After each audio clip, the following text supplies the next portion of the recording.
딜사이트 마감 노트 시작합니다. 안녕하세요. 진행을 맡은 정재은입니다. 안녕하십니까, 조진혁입니다.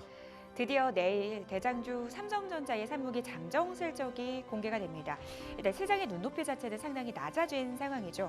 증권사에서 기존의 영업이익 13조 원대에서 이 10조 원대로 낮춰 잡은 게 대개의 상황입니다. 이런 상황 속에서 오늘 장 초반 삼성전자의 주가 5만 전자까지 떨어지기도 했는데요. 하지만 오후장 들어서 분위기 반전 감지되고 있습니다. 현재 주가 한 1% 넘는 상승 탄력 보여주고 있는데요. 과연 이것에 숨겨진 함의는 무엇일까요? 전략 세워보도록 하겠습니다. 거래소 쪽 분위기부터 확인해 보시죠. 자, 오늘 개인과 기관의 양매수 속에서 상승 탄력을 더해가는 코스피 시장입니다. 다만 현물 시장에서 외국인들이 여전히 매수에 나서고 있다는 점 다소 아쉬운 부분인데요. 오늘 2차 전지 쪽 굉장히 좋습니다. 이유에서 중국산 이 배터리에 대해서 고율 관세를 부과한다라는 뉴스 호재로 작용하고 있고요. 이와 더불어서 4680 배터리에 대한 이야기들 시장의 투심을 자극하고 있습니다. 여기에 더해지는 삼성전자의 상승 반전, 지수는 강한 상승 탄력 보여주고 있는데요. 이 시각 현재 코스피 지수 1.58% 오르고 있고요. 2610포인트 지나가고 있습니다. 거래소 쪽 분위기 확인해봤고요. 코스닥 쪽은 지금 흐름 어떤가요? 네, 오늘 코스닥은 시종일관 강한 흐름을 보이고 있습니다. 자, 780선까지 넘었는데, 자, 이번 주 시작이 좋다고 볼 수 있겠죠. 자, 수급은 외국인과 기관의 개인의 싸움입니다. 외국인이 사고 개인이 팔고 있는데요. 기관은 정확히 중립에서 유지가 되고 있습니다. 오후장에 그 흐름이 또 어떻게 진행이 될지 주목이 되는데요. 자, 지금 1.54% 오르면서 780포인트를 넘어섰습니다. 자, 역시 오늘은 2차 전지 쪽에 수급이 쏠리고 있는데 그동안은 셀 업체가 많이 올랐다면 오늘은 2차 전지 소부장주들이 많은 관심을 받고 있습니다. 자, 그러자 바이오 쪽은 살짝 쉬어가는 느낌이고, 그리고 반도체 관련주들도 종목별 장세가 펼쳐지고 있는데요. 자, 종가 기준으로 코스닥이 780을 넘은 건 8월 20일이 마지막이었습니다. 자, 이번 주가 긴 조정을 마치고 반등을 시작하는 소중한 그 계기가 될지 주목되는데요. 잠시 뒤에 저희 전문가들과 얘기 나눠보도록 하겠습니다. 자, 딜사이트 마감노트 필기 시작합니다.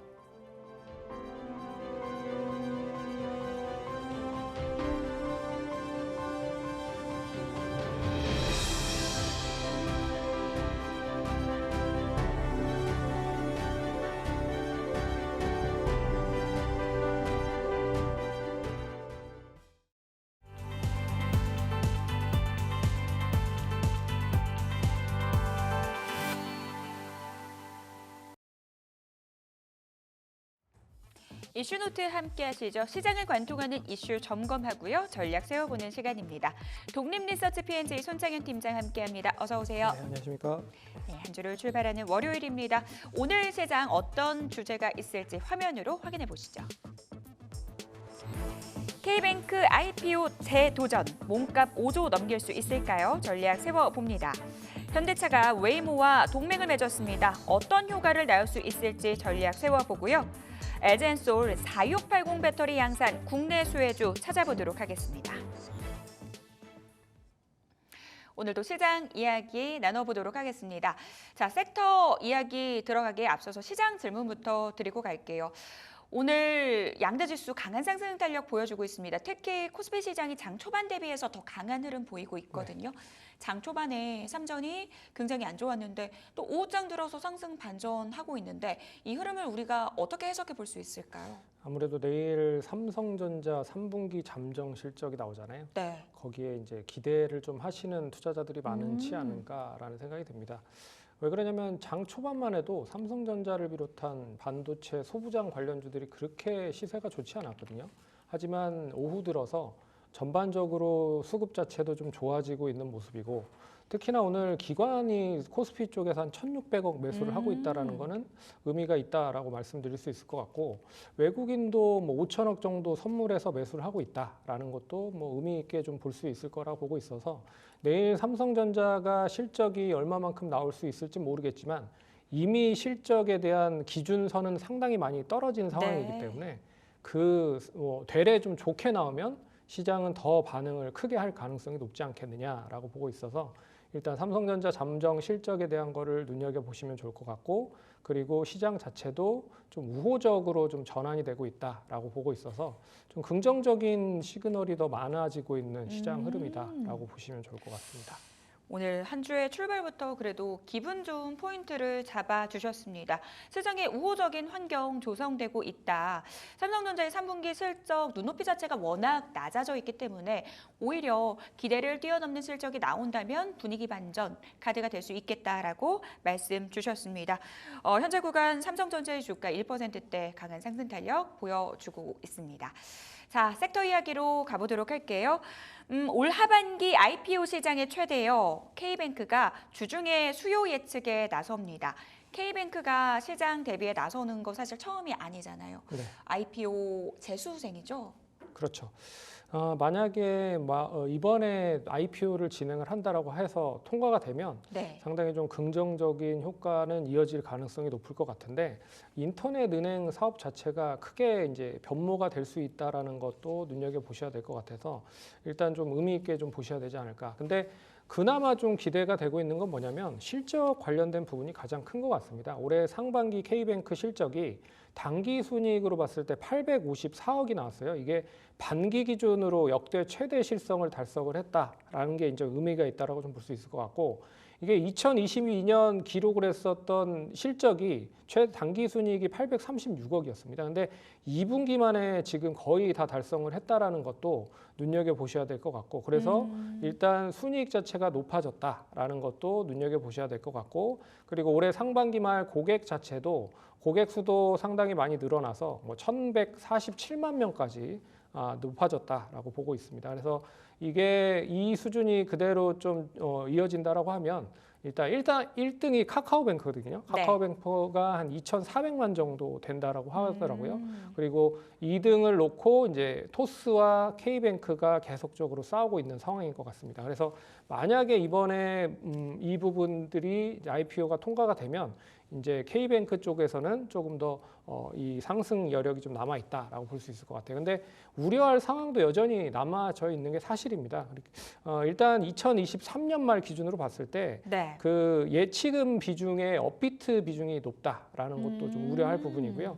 이게 20.7%가 업비트 자금이다라고 볼 수 있을 것 같아서, 이게 만약에 빠지면 예치금이 확 줄어들 가능성이 크기 때문에 좀 문제가 될 수 있는 거죠. 그래서 이게 얼마만큼 이제 단계적으로 좀 줄어드는지도 관건일 것 같고, 그리고 이제 가계대출 관리 기조를 계속 금융당국이 쪼이고 있는 상황입니다. 그래서 이 주 수입원 자체가 주택담보대출로 이루어져 있기 때문에 주담대 대출이 결국에는 줄어들면 동사의 사업 비즈니스도 좀 줄어들 가능성도 높다라고 볼 수가 있고요.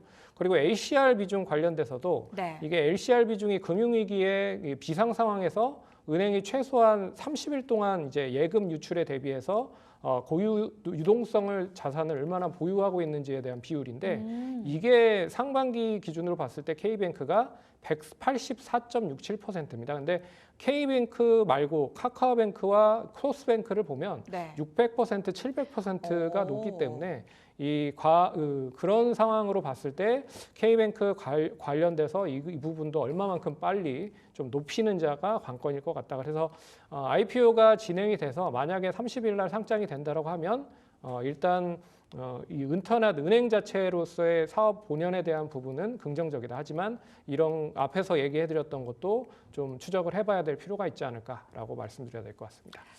네, 상장 재도전을 앞둔 K뱅크입니다. 개선된 실적을 기반으로 높은 기업 가치를 평가받을 수 있을지 주목이 되는데요. 앞으로의 흐름 주목을 해봐야 될 것 같습니다. 그런데 사실 이렇게 인터넷 은행들이 처음 출범할 때 시장의 기대감이 굉장히 높았잖아요. 이제 뭐 업계의 판도가 바뀔 거다 이런 이야기도 있었어요. 근데 생각만큼 판도가 바뀌지는 않은 것 같아요.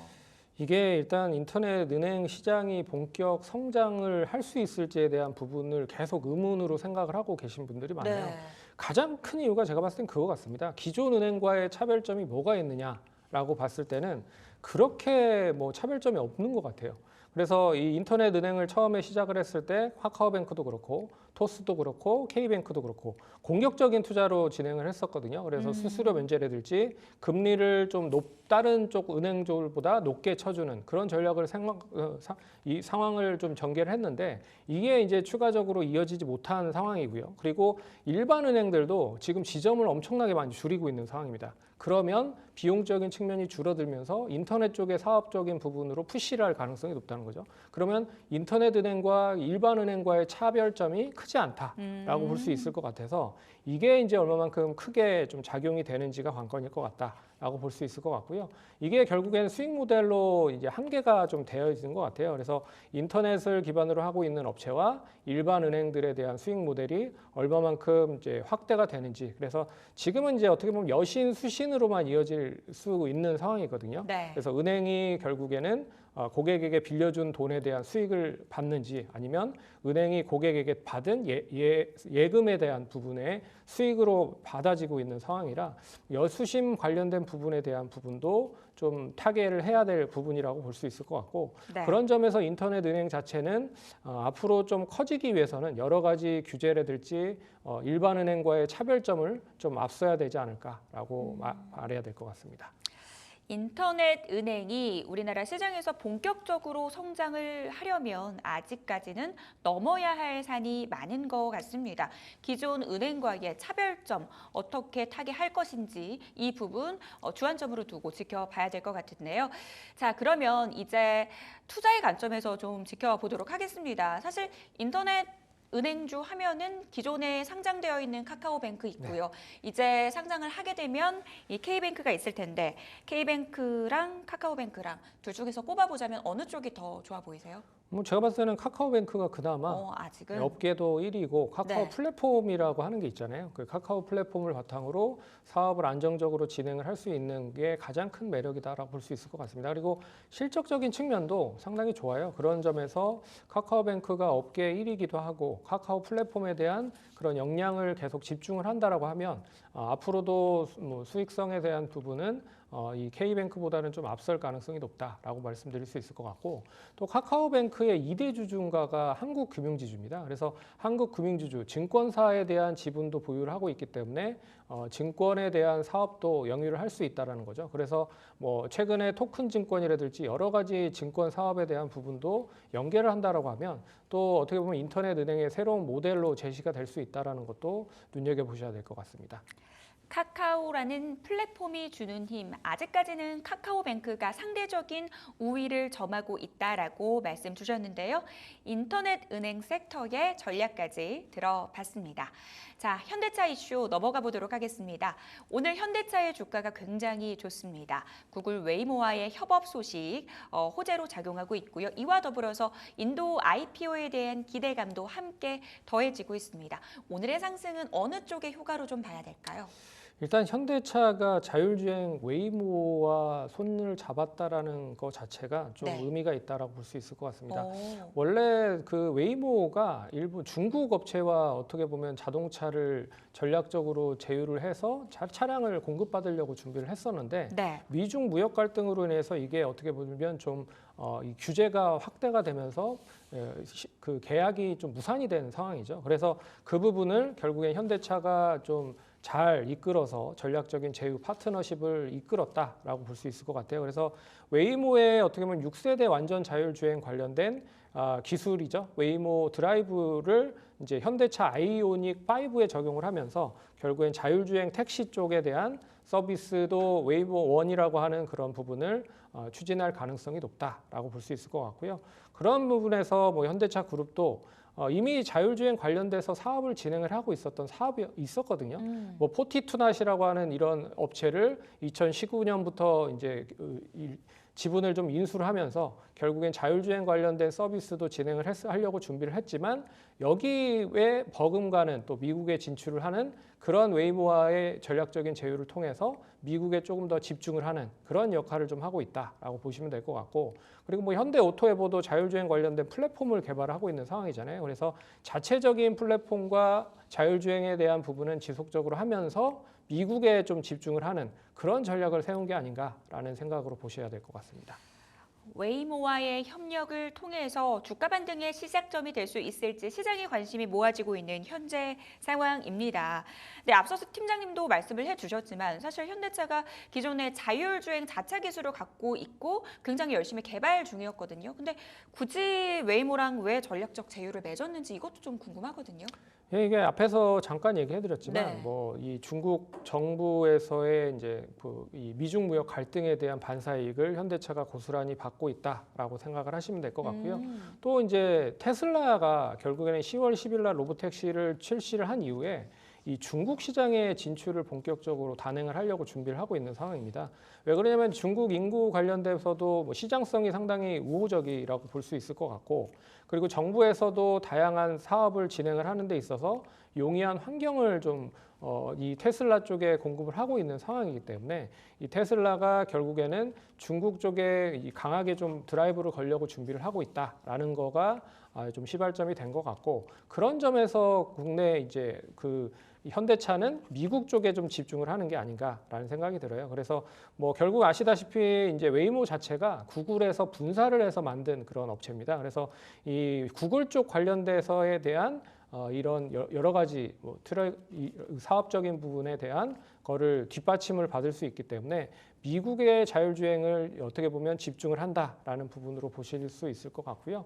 그리고 또 현대차가 결국에 이제 미공장이 있습니다. 그래서 이 조지아 공장이 있기 때문에 지난번에 GM과의 전략적인 제휴를 통해서 뭐 수소차나 내연기관차에 대한 전략적인 제휴도 했지만 거기에 있어서 혹시라도 부족한 그런 자동차에 대한 생산 캐파를 웨이모 쪽으로도 연결을 할 수 있다라고 좀 볼 수 있어서 이런 거에 대한 시너지가 뭐 다각화적인 부분으로 볼 수 있다라고 보고 있어서 다양하게 이 미국 쪽에 대한 집중을 현대차가 조금 더 가시화하고 있다라는 쪽으로 생각을 하시면 좋을 것 같습니다.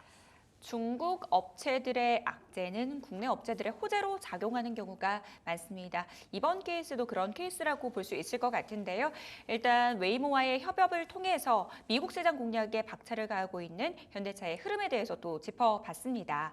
그러면 우리가 또 이거를 투자 아이디어로 활용을 해봐야 될 것 같은데요. 어떤 종목들 구체적으로 보면 좋을까요? 예, 뭐 기본적으로 완성차를 만드는 쪽이 현대차와 기아차가 있고요. 네. 그리고 이제 그 자율주행 쪽 관련된 팹리스 업체들이 있습니다. 반도체 팹리스 업체가 있어서 팹리스 업체는 아시다시피 이제 그 칩을 생산하는 것보다는 디자인을 하는 그런 업체라고 생각을 하시면 될 것 같아요. 그래서 가온칩스나 텔레칩스 그리고 넥스트칩 등이 있다라는 것도 눈여겨 보시면 좋을 것 같습니다. 네. 어떤 업체들 구체적으로 수혜가 가능한지 종목들 이야기까지 들어봤습니다. 2차 전지 쪽으로 넘어가 볼게요. 오늘 2차 전지 관련주들 굉장히 강한 시세를 뿜어주고 있습니다. 호재가 만발한 상황이죠. 일단 EU에서 중국산 배터리에 대해서 고율 관세 부과한다라는 뉴스 나왔고요. 여기에 더해지는 4680 배터리에 대한 기대감, 관련 밸류체인의 주가를 끌어올리고 있습니다. 12월에 선물이 될 수 있을지 궁금해지는데요. 어떻게 보세요? 예, 테슬라가 이제 뭐 4680 배터리를 적극적으로 이제 뭐 양산을 할 계획을 세우겠다라고 네. 하면서 결국에는 이제 자체적인 부분에서 이제 양산하는 데 있어서 소재나 부분을 좀 공급받는 것 같아요. 그래서 결국에는 테슬라가 독점적으로 다 만들진 못할 것 같고요. 반은 어떻게 보면 외주 쪽으로 가져와서 이제 제품을 받을 것 같고 반은 자체적으로 생산을 할 것 같습니다. 그런 부분들로 좀 눈여겨 보시면 될 것 같다. 그래서 테슬라가 2026년까지 건식 양극재를 탑재한 4종의 4680 배터리를 이제 출시할 계획이라고 해요. 거기에 NC20 관련된 전기, SUV, 사이버 트럭 등의 탑재가 될 가능성이 높고, 그리고 NC30, MC50은 실리콘 음극재를 이제 도입을 할 예정이다라고 얘기를 하고 있는 상황입니다. 그래서 이게 이제 얼마나 빨리 조금 결국에 시장에서 좀 나오는지가 관건일 것 같고, 네. 그러는 전에서 결국에는 국내 쪽 LG에너지 솔루션과 파나소닉의 외주 관련된 배터리 부분을 공급받을 가능성이 높으니 LG에너지 솔루션 관련된 밸류체인에 속해 있는 종목들을 좀 우리 국내 쪽에서는 관심 있게 보셔야 되지 않을까 또 말씀드리도록 하겠고, 네. 그 자세한 얘기는 뒤에서 또 언급을 해드리도록 하겠습니다. 근데 또 궁금해지는 게 테슬라가 궁극적으로 목표 자체는 이 4680 배터리 자체적으로 개발하는 거잖아요. 네. 그럼에도 불구하고 LG엔솔 수혜가 예상되는 거죠. 그렇죠. 당장은. 그렇죠. 왜 그러냐면 이게 네. 외부 생산에 대한 거를 일단 동사가 자체적으로 조달하는 것보다는 조금 더 빨리 받을 가능성이 높다라고 보고 있습니다. 왜 그러냐면 테슬라가 뭐 다양하게 여러 가지 소재 관련돼서도 받아서 공급을 하고 그리고 여러 가지 부품들을 조립을 해서 이제 만들려고 하고 있는 상황이지만 그래도 배터리를 만드는 업체보다는 기술력이 좀 딸릴 가능성이 높다라고 네. 보고 있어서 기존의 배터리를 만드는 업체들이 조금 더 빠르게 이 관련된 배터리를 공급을 할 가능성이 높지 않겠느냐라고 보고 있어서 기본적으로 LG 에너지 솔루션과 파나소닉에 대한 4680 배터리를 이미 조금 우선적으로 받는 다음에 그리고 단계적으로 동사에 대한 그런 매출을 이제 실질적으로 개발을 해서 이제 채워 나가지 않을까 그렇게 좀 말씀드릴 수 있을 것 같아요. 그래서 뭐 기존의 2170 배터리보다는 뭐 다양한 부분에서 좋다라고 보시면 될 것 같습니다. 에너지 용량도 높고요, 그리고 출력도 높고 주행 거리도 길고요. 그런 부분에서 가장 중요하게 볼 수 있는 거는 이제 가격적으로 단가를 낮출 수 있다라고 보고 있어서 어떻게 보면 테슬라가 가장 중점적으로 두고 있는 게 가격이잖아요. 가격. 네. 차량에 대한 가격이라고 보고 있어서 차량을 낮출 수 있는 가장 이 선제적으로 해소해야 될 문제가 이 배터리라고 하는 거를 감안해 봤을 때는 이걸 자체적으로 얼마나 빨리 만드는지도 중요한 그런 문제가 될 수 있을 것이다라고 봐야 될 것 같습니다. 알겠습니다. 당장 기술력 측면에서 테슬라의 100% 자체 생산은 어렵다라는 점, 그렇게 된다면 LG엔솔과 LG엔솔 밸류체인 안에서 좀 수혜가 예상된다라는 부분들 말씀 주셨습니다. 구체적으로 종목으로 좁혀볼게요. 어떤 종목 관심 가져야 될까요? 예, 뭐 소재 관련된 종목들은 우선적으로 좀 보셔야 되지 않을까 보고 있습니다. 네. 그 중에서도 뭐 양극재 쪽에는 굵직한 업체죠. 뭐 LG화학이나 LNF 등도 좋을 것 같고요. 그리고 음극재는 이제 포스코 케미탈과 그리고 또 대주전자재료가 나름 괜찮을 것 같고요. 분리막은 뭐 SK이노베이션이나 LG화학 등이 좋을 것 같습니다. 그리고 뭐 전액 솔브레인이나 엠캠도 있고요. 그리고 알루미늄 박 관련돼서는 사마알루미늄 그리고 롯데알루미늄 등이 있고요. 그리고 배터리 셀 관련돼서는 기본적으로 세 업체를 보시면 될 것 같고 배터리 팩도 LG전자, 삼성 SDI 등이 있다라고 좀 보고 있는데 제가 봤을 때는 가장 그래도 뭐 시장에서 탄력적으로 움직일 수 있는 쪽이 뭐 양극재, 음극재가 가장 탄력적으로 움직일 것 같아요. 그래서 여기에 조금 단기적으로는 좀 집중을 하시고 그런 다음에 뭐 어떻게 보면 이 소재 관련된 부분에서 뭐 LG화학을 좀 왜 그러냐면 LG 에너지 솔루션에 결국에는 중추적으로 여러 가지 거를 공급을 하는 업체가 LG화학입니다. 그래서 LG화학을 중심으로 보시면 좋지 않을까 그렇게 좀 말씀드리겠습니다. 단기적으로는 양극재, 음극재 쪽에 포커스를 두자라고 말씀 주셨어요. 네, 팀장님 지난번에 출연해 주셨을 때 아직 2차 전지 바닥이 확인된 것까지는 아니다라고 말씀 주셨는데요. 여전히 그 시각에는 변화가 없으신 건가요? 뭐 단기 트레이딩은 충분히 가능하다라고 하는 거는 변함없다. 근데 네. 그 중에서 보자면 뭐 LG화학이나 배터리 셀 쪽을 좀 집중적으로 보시는 게 좋지 않을까 그렇게 봐야 될 것 같습니다. 알겠습니다. 단기 트레이딩 관점에서 대응해 보자 2차 전지주에 대해서 전략까지 세워봤습니다. 자, 오늘 장 이슈노트 손장현 팀장과 함께 이야기 나눠봤습니다. 도움 말씀 감사합니다.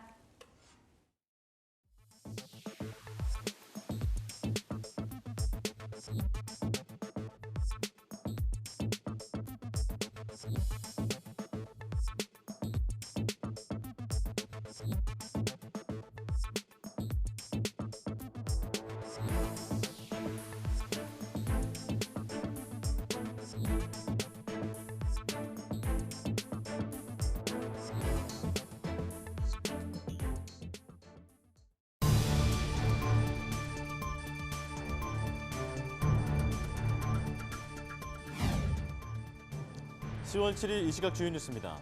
정부가 개인정보 침해 논란을 빚고 있는 중국 앱 틱톡의 개인정보 보호 위반 가능성에 대한 점검에 착수했습니다. 삼성전자 주가가 장 초반 1%대 하락하면서 지난 2일 이후 2거래일 만에 다시 5만 원대를 기록했습니다. 우리나라의 수도권 집중도가 세계 최고 수준인 것으로 나타난 가운데 일자리 집중도는 미국의 10배 수준인 59%인 것으로 조사됐습니다. 지난 2분기 주택 매입이 늘면서 가계의 여윳돈이 예금 등을 중심으로 1분기보다 약 36조 원 감소한 것으로 나타났습니다. SK가 오픈 AI, 마이크로소프트 등 인공지능 기업 관계자와 석학이 모이는 AI 서밋을 오는 11월 서울에서 개최합니다. 올해 1월부터 8월까지 글로벌 전기차용 배터리 시장에서 한국 배터리 3사의 점유율이 21.1%를 기록해 지난해 같은 기간보다 3.4%포인트 줄었다는 분석 결과가 나왔습니다. 삼성바이오로직스가 총 4천억 원 규모의 공모체 발행을 위해 지난달 30일 진행한 수요 예측에서 총 2조 9,400억 원의 매수 자금을 모으며 흥행에 성공했습니다. 지난 9월 서울 아파트 거래가 감소하면서 직전 거래 가격과 비교해 가격이 오른 상승 거래 비중도 지난 9월 전월 대비 4%포인트 감소한 48%인 것으로 나타났습니다. 이 시각 주요 뉴스였습니다.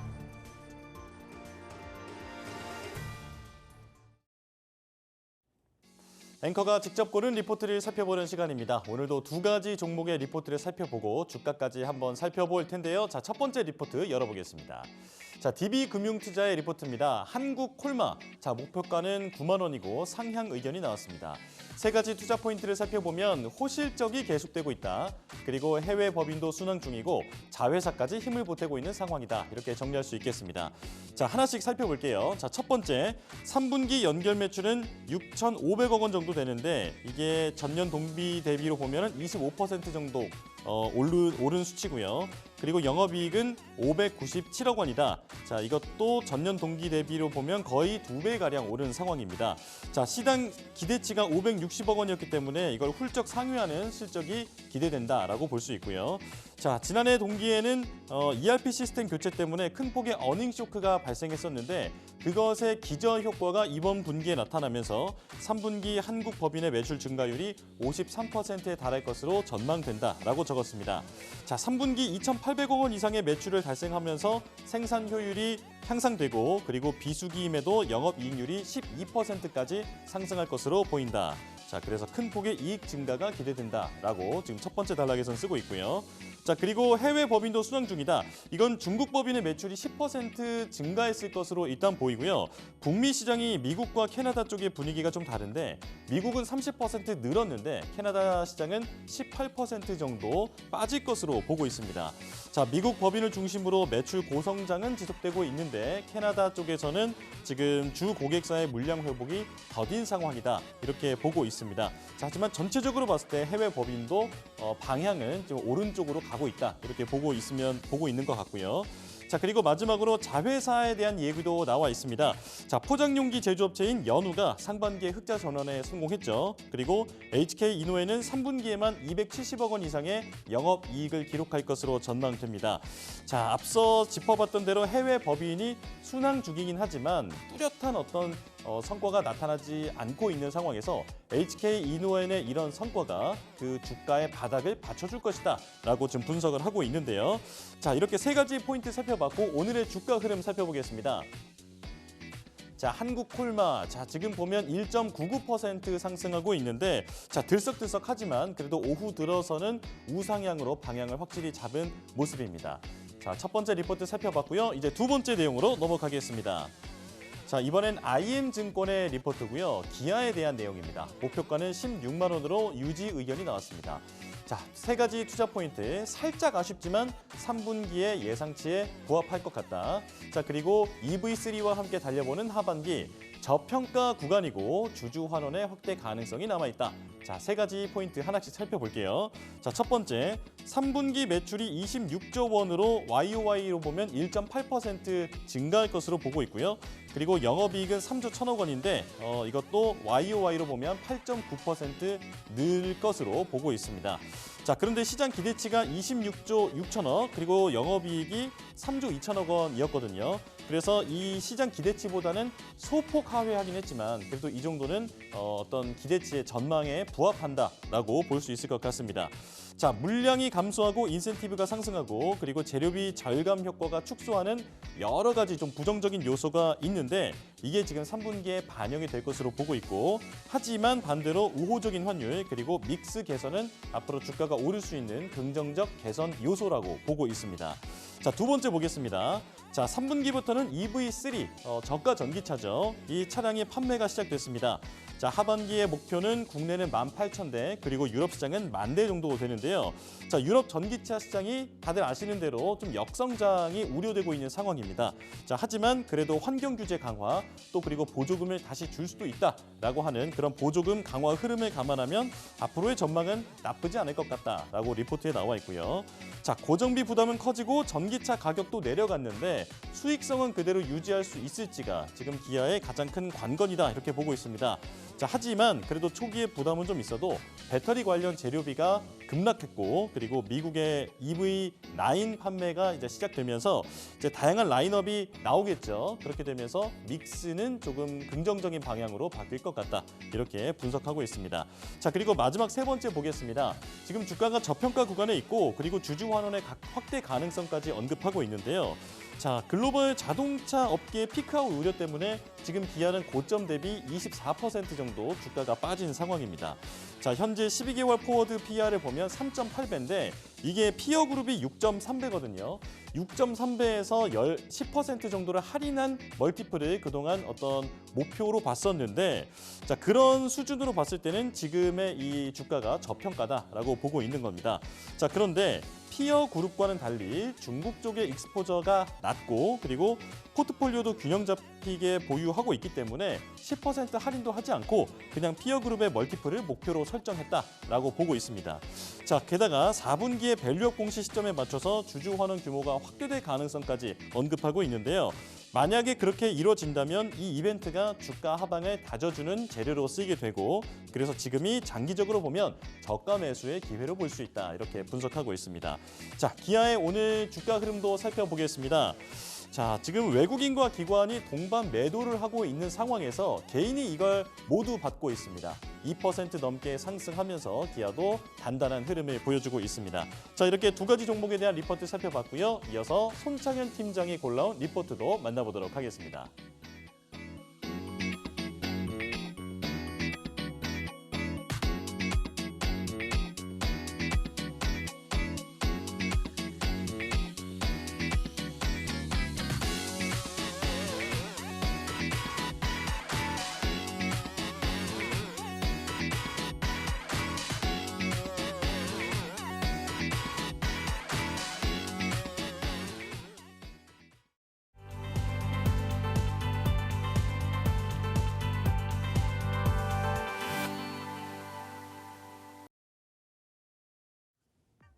독립리서치 P&J 손창현 팀장과 함께 역발상 투자 시간 진행해 보겠습니다. 어서 오십시오. 네, 안녕하십니까? 네, 자, 첫 번째 리포트 열어보도록 하겠습니다. NC소프트인데요.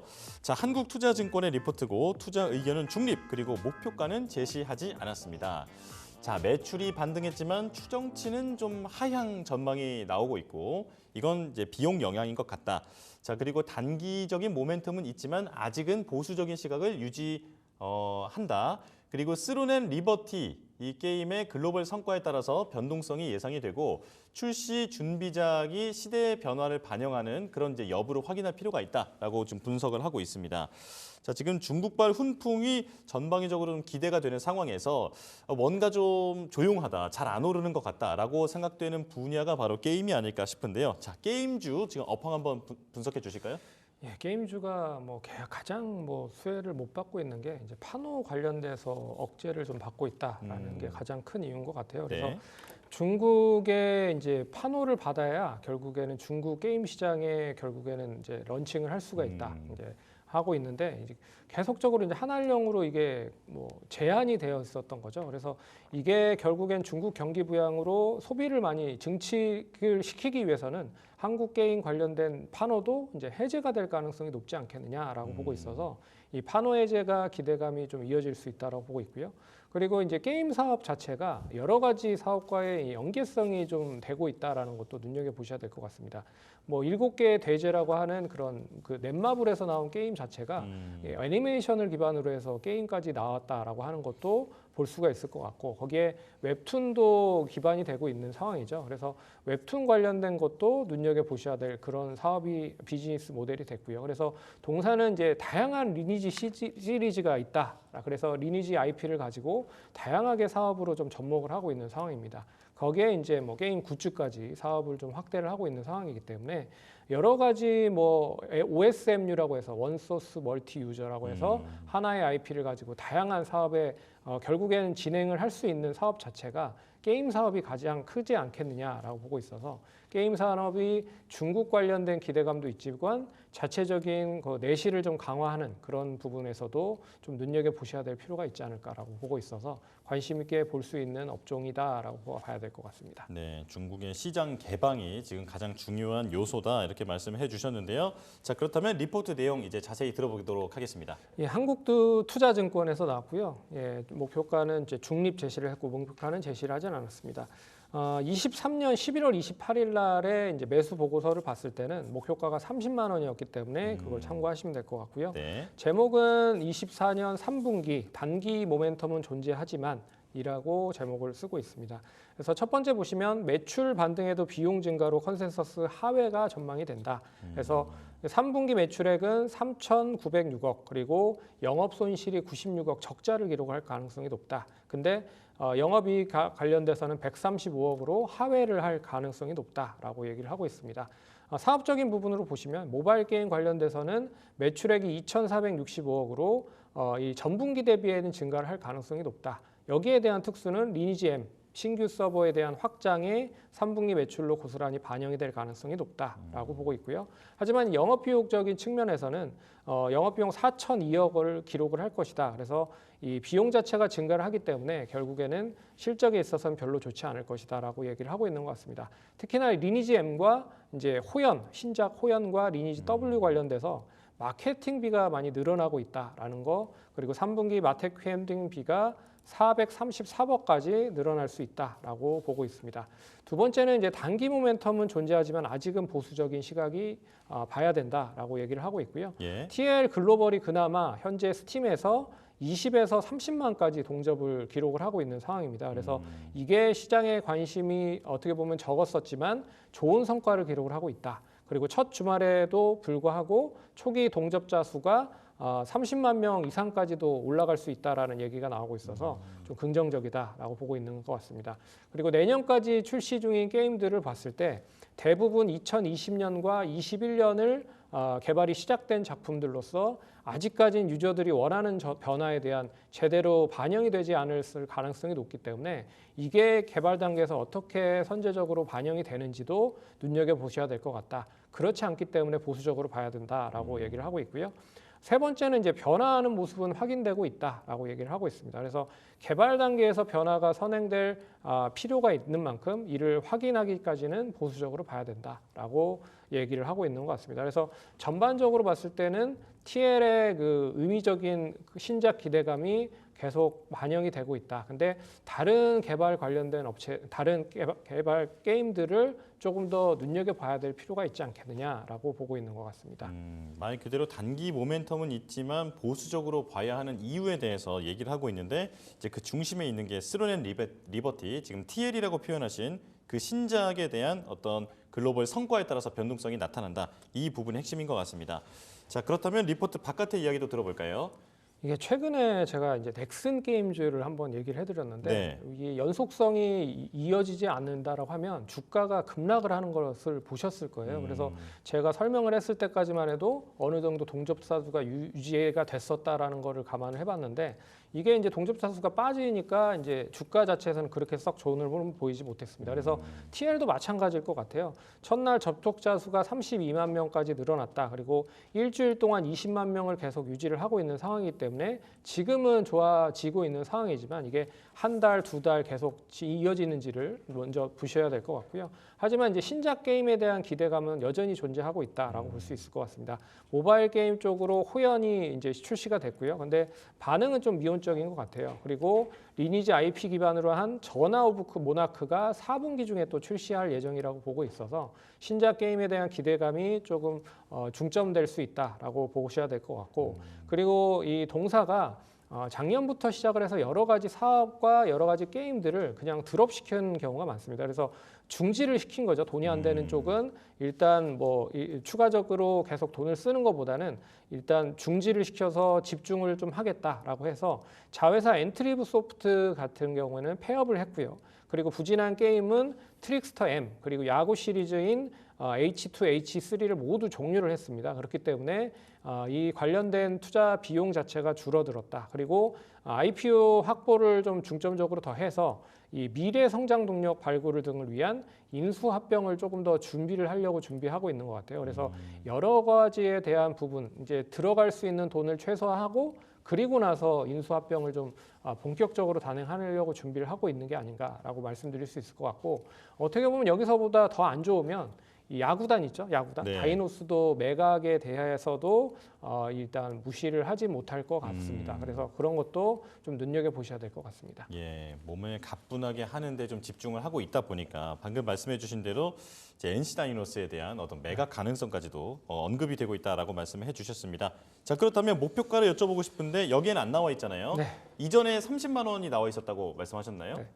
30만 원을 목표가로 둔 가격대가 높습니다. 그렇기 때문에 네. 지금 지난주 금요일 기준으로 봤을 때 PER로 수익성인적인 거를 계산을 해보면 28.8배가 나와요. 그래서 28.8배면 이제 게임 업체 입장으로 봤을 때는 그냥 보통에서 조금 아래 정도 수준이지만 그래도 지금 실적이 적자를 기록을 하고 있는 상황이기 때문에 일단 높다라고 말씀드릴 수 있을 것 같아서요. 예. 하반기 실적 성장세와 더불어서 일단 내년까지 이 부분 추이가 이어지는지를 눈여겨보셔야 될 것 같다. 그리고 3분기는 예상 컨센으로 보시면 적자를 기록할 가능성이 높을 것 같아서 이거는 TL에 대한 기대감이 선반영이 되면서 움직인 거지 실적에 대한 가치를 평가를 하는 건 아닌 것 같다라고 보고 있어서 1차적인 목표가는 이제 주봉상 봤을 때 단기적인 앞선 고점은 잡아가고 있는 상황이라 한 24만 원 정도까지는 보시면서 대응을 하면 좋지 않을까 그렇게 좀 봐야 될 것 같습니다. 네, 한국투자증권의 리포트 목표가는 나와 있지 않았었는데 그래도 팀장님께서는 1차 기술적 목표가를 24만 원까지는 볼 수 있을 것 같다 말씀을 해주셨습니다. 자, 이제 두 번째 리포트 볼게요. 오리온입니다. 하나증권의 리포트고 목표가는 14만 원 유지 의견이 나왔습니다. 자, 3분기 실적이 시장 기대에 비해서는 소폭 하회할 것으로 보인다. 베트남 쌀과자 라인업 확대 효과가 확인되고 있고 러시아 유통 중단 이슈가 마무리되고 정상화하고 있다. 자, 4분기 춘절 효과 등 중국 시장에서의 순성장이 기대된다. 이렇게 정리를 해볼 수 있겠습니다. 자, 지금 우리나라 과자가 이제 해외에서도 많이 팔리기 시작한다. 네. 그래서 K푸드의 다음이 이제 K스낵이다. 이런 얘기도 많이 나오고 있는데 이 과자 업계 분석 한번 해주실까요? 이게 과자 업계가 이제 로컬화를 엄청나게 많이 하고 있어서 로컬화된 제품들이 많이 쌓여지고 있는 상황입니다. 그래서 뭐 아시다시피 빙그레는 메로나라고 하는 아이스크림이 있는데요. 우리나라에 없는 아이스크림들이 로컬화가 되면서 나왔다는 거죠. 그래서 딸기 맛, 망고 맛, 코코넛 맛 이런 이제 맛들이 나와지고 있는 상황이고, 그리고 오늘 언급드린 오리온도 마찬가지입니다. 예. 그래서 초코파이나 그리고 여러 가지 제품들에 대한 부분을 봤을 때는 결국에는 긍정적인 흐름으로 로컬화가 되고 있는 상황이다. 그래서 포카칩은 김맛, 김치맛, 스테이크 맛 뭐 이런 맛들이 뭐 계속 나와지고 있는 상황이고요. 그리고 초코파이도 다크맛 이 두 종이 나오고 있는 상황인 것 같아요. 그래서 거기에 러시아는 초코파이가 딸기맛, 체리맛 뭐 이런 식으로도 있고, 그리고 인도에도 역시나 뭐 오렌지맛, 망고맛 이런 식으로 계속 로컬화를 진행을 하고 있는 상황이다. 라고 보고 있어서 국내뿐만 아니라 해외 쪽에서 어떻게 보면 잘 수익을 만들 수 있는 하나의 방법을 좀 찾은 게 아닌가라고 보고 있어서 이런 거 위주로 어떻게 접근을 하는지를 좀 눈여겨보시면 좋지 않을까 그렇게 말씀드리겠습니다. 네, 글로벌과 또 로컬화를 합쳐서 글로컬이라고도 얘기를 많이 하잖아요. 뭔가 이 김치맛 포카칩 이런 거 좀 궁금합니다. 한번 먹어보고 싶은데요.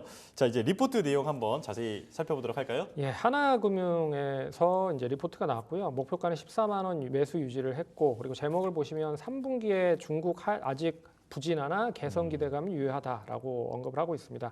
그래서 첫 번째 단락 보시면 3분기에 이제 시장 기대 소폭 하회를 예상을 한다라고 얘기를 하고 있어요. 그래서 3분기 연결 매출액과 영업이익은 뭐 7,760억과 1,404억을 기록을 할 것이다. 소폭 하회를 예상한다라고 얘기를 하고 있고요. 국내는 결국에는 이제 높은 베이스가 여전히 부담이 된다. 그리고 국내 소비 경기 부진으로 인해서 역시 편의점이나 대리상 등의 주요 채널에서 매출이 뭐 전년 대비 감소하는 게 뭐 요인이다라고 보고 있고, 중국은 반면에 전년 역기저 관련돼서 소비도나 영향이 실적에 부정적인 영향을 보이고 있는 상황이다. 하지만 이제 경소상 교체, 경소상이라고 하는 거는 중국에 있는 특정 제품의 유통과 판매를 전문적으로 하는 거를 말하고 있다라고 생각을 하시면 됩니다. 경소상 교체로 인해서 이 매출 공백에 대한 영향이 있지만 그래도 중장기적으로 봤을 때는 좀 우호적인 이야기가 나올 수 있지 않겠느냐라고 얘기를 하고 있는 것 같고요.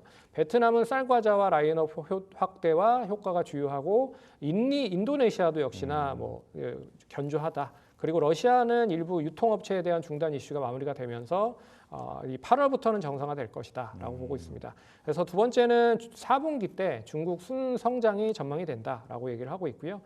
특히나 이제 3분기에는 중국 매출 성장률은 전년 대비 이제 역성장이 불가할 것으로 전망을 하나 4분기에는 순성장이 될 가능성이 높다. 이유는 이제 경소상 교체 관련된 부분이 마무리가 되고 있다라고 보고 있고요. 그리고 거기에 춘절 효과와 그리고 채널용 특화 제품 및 예감, 그리고 후레시베리 같은 제품 라인업들이 확장이 되고 있다라고 하는 부분들이 가장 큰 이유인 것 같습니다. 그래서 중장기 측면으로 보았을 때 오리온의 중국 비중이 40%이기 때문에 중국 경기 부양에 대한 이슈가 계속 이어진다고 하면 역시 동사가 가장 큰 수혜를 받을 가능성이 높다. 그리고 PER이 8배에 불과하다라고 하는 것을 감안해 보면 관심 있게 봐야 되는 거 아닌가라고 언급을 하고 있는 것 같습니다. 예, 그러니까 3분기에 악재나 어떤 부담 요소는 많이 반영이 되면서 지금 실적이 시장 기대보다는 소폭 하회할 것으로 보이지만 앞으로는 좀 기대가 된다 이런 내용인데요. 자, 리포트 바깥의 이야기도 들어보겠습니다. 예, 동사가 이제 바이오 업체를 하나 상반기에 인수를 한 게 있습니다. 이 레고캠 바이오라고 리가캠 바이오죠. 리가캠 바이오라고 1월 15일에 5,485억을 들여서 25.6%의 취득을 해서 지금 최대 주주 등극을 했는데요. 내년에 이제 중요한 임상 관련된 결과가 나올 것이라고 전망되고 있기 때문에 이것도 어떻게 보면 오리온의 새로운 성장 모델이 될 가능성이 높다라고 볼 수 있을 것 같아서 이 신사업 관련된 이 관련 바이오 업체에 대한 이슈도 있다라는 거를 감안해서 보시면 좋을 것 같습니다. 예. 리가캠 바이오가 오리온과 관계가 있다라는 거, 뭐 당연히 많은 분들이 알고 계시긴 하겠지만 또 이제 최근에 신규로 이제 시장에 진입하신 분들에게는 좀 생소한 생각이 개념일 수도 있을 것 같습니다. 자, 바이오 쪽에 대한 이슈도 받을 수 있는 기업 오리온에 대해서 설명을 해주셨고요. 자, 이제 목표가를 보겠습니다. 자, 얼마로 보고 계실까요? 하나증권이 제시한 14만 원이 PER 기준으로 13.7배밖에 되지 않습니다. 그래서 뭐 적정하다라고 볼 수 있어서 그 가격대까지는 충분히 달성할 수 있을 것이다라고 보고 있고요. 지금 가격대 PER은 9.4배 정도 수준입니다. 그래서 가격적인 매력은 높다라고 볼 수 있을 것 같아서 단기적으로는 앞선 고점이 10만 6,700원을 충분히 돌파할 수 있을 것이다라고 보고 있어서 11만 원까지 일단 한번 보자라고 언급드리겠습니다. 11만 원까지는 한번 보자 이렇게 정리를 해보겠습니다. 자, 오리온까지 설명을 들어봤고요. 손창현 팀장과는 여기서 인사 나누겠습니다. 고맙습니다.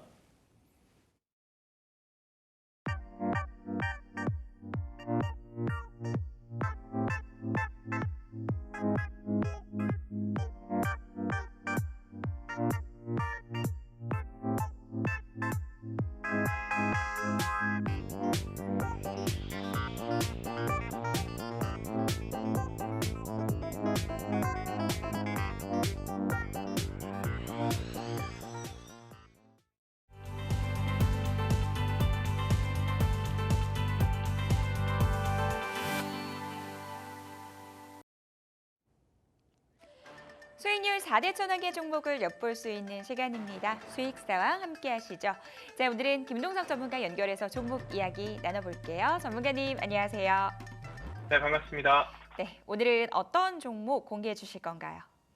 네, 날씨가 지금 많이 추워지고 있습니다. 이제 날씨가 추워짐에 따라 우리가 수혜볼 수 있는 기업에 관심을 가져야 된다 말씀드리고요. 오늘 같이 온 기업은 수젠텍이라는 기업입니다. 최근에 워낙에 이 일교차가 심하다 보니까 낮에 엄청 추웠다가 다시 이제 한 12시, 1시쯤 되면 조금 덜 추웠다가 밤 되면 다시 추워지죠.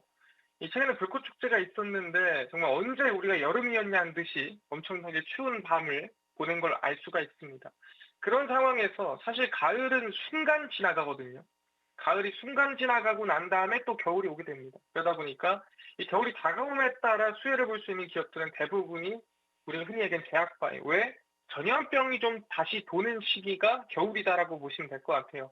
그 이유에 대해서 얘기를 하자면 당연히 이 바이러스라는 것 자체가 따뜻하고 그다음에 이 습할 때는 잘 활동을 못 합니다. 근데 건조하거나 날씨가 추울 때 대부분 많이 활동을 하거든요. 그러다 보니까 겨울에 갈수록 이번 여름에 워낙에 코로나19 환자가 많았기 때문에 겨울에 다시 늘어난다라고 말씀드리고요.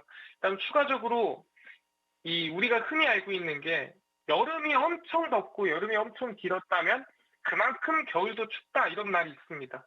왜 그런 말이 있느냐라고 한다면은 여름이 왜 더웠는지를 알아야 돼요. 그 이유는 제가 항상 얘기했던 라니냐 영향이 컸다라고 얘기를 하거든요. 그래서 이 따뜻한 물이 한쪽으로 몰리다 보니까 더 습하고 더 비도 많이 오고 그래서 국지성 호우, 실제 어느 한 지역만 비가 엄청 내리는 그런 모습들이 이번 여름에 있었다라는 거죠. 그래서 추석까지도 정말 여름인가 싶을 정도로 날씨가 더웠죠. 근데 그 추석이 지나고 나서 단 한순간에 날씨가 바뀌는 모습을 확인할 수가 있습니다. 이런 상황에서는 날씨가 추워짐에 따라 아마 이번 겨울이 정말 추울 거고 그렇게 된다 한다면은 이 전염병도 좀 더 많이 돌 가능성이 높다라는 거고 매번 추세에 따라서 코로나19 환자는 여름에 뛰었다가 9월에 내려왔다가 10월에 저점 찍고 11월, 12월에 확진자가 다시 늘어난다. 그게 지금 시기다라고 보시면 될 것 같습니다. 그래서 우리는 이 코로나19 관련된 기업 중 하나인 수젠텍에 관심을 가져야 되는데 차트를 보시면은 올해 여름에 어떻게 보면 가장 크게 올랐던 기업 중 하나입니다. 바닥에서 주가가 5,000원짜리가 11,000원까지 그러니까 2배 이상의 상승이 만들어졌죠. 근데 보통 여름이 세면은 겨울에 여름만큼 가진 않아요. 그 뜻은 뭐냐 한다면은 100%까지는 아니어도 단기 반등 정도는 우리가 노려볼 수 있을 만한 구간이다라고 말씀드리고요. 그래서 지금 구간 우리가 천천히 시초가 이하 음봉에 관심 가지면 좋을 것 같다 말씀드리고요. 목표가는 6,400원 라인 때 일단 1차 목표가 돌파하는 거 지켜보시면 좋을 것 같고 손절가는 저가 있는 매물대 구간입니다. 5,400원 라인 때 손절가 지키면서 충분히 10월, 11월에 저점을 찍어주면은 그 이후에 단기 반등 충분히 우리 지금 통계에 따라서 나올 만한 구간이니까 긍정적으로 지켜보시면 좋을 것 같습니다. 네, 가격 전략까지 들어봤습니다. 오늘 도움 말씀 감사합니다. 감사합니다. 네, 수젠텍의 투자 포인트 저와 함께 정리해 보시죠. 최근 일교차가 큰 날씨가 지속되고 있습니다. 이렇게 된다면 다시 한번 감염병이 유행하게 될 가능성 지난번에도 언급을 해주셨죠. 특히 이번 겨울에는 이상기후 현상으로 굉장히 추운 날씨가 예고된다고 하는데요. 이로 인해서 코로나19 관련주가 다시 한번 시장에서 부각될 수 있다라고 말씀 주셨습니다. 목표가는 6,400원이고요. 손절가 5,400원 잡고 대응해 보도록 하겠습니다. 자, 바로 이어서 강호진 전문가 연결해서 또 종목 이야기 나눠보도록 하겠습니다. 전문가님, 안녕하세요. 안녕하세요. 네, 오늘은 어떤 종목 들고 나오셨을까요? 네, 오늘 소개해드릴 종목은 바로 이제 현대모백스라는 종목입니다. 네, 현대모백스 같은 경우에는 이제 현대그룹 계열사로서 이제 물류 자동화 사업을 중점적으로 좀 영위하는 그런 기업이라고 좀 보시면 되는데, 사실 이제 상반기 들어서 신규 수주가 계속적으로 좀 나오고 있는 상황이고, 사실 이제 규모도 상당히 좀 커지고 있는 상황이라고 보시면 될 것 같습니다.